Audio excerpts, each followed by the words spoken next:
Ma'am, other issue, bilang naging member ng BICAM panel sa 2025 budget, although hindi kayo nag-sign dun sa BICAM report. Hindi po ako pumirma sa BICAM. Pero meron hong mga nag-iingay, may kumu-question, may mga nagsasabi na dapat daw pa walang visa dahil hindi daw dumaan sa tamang proseso itong 2025 budget. Do you think hindi nga dumaan sa tamang proseso itong 2025 budget?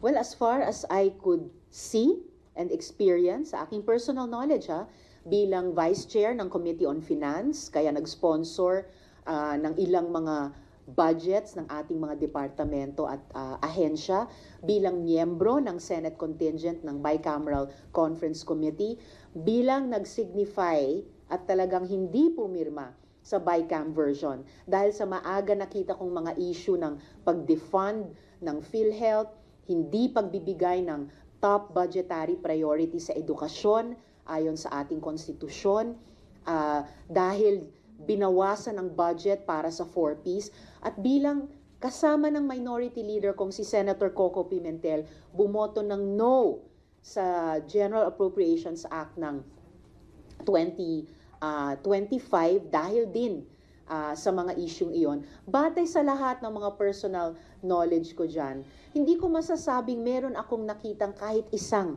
blank line doon sa GAA na ipinasa ng Kongreso ng ating Republika.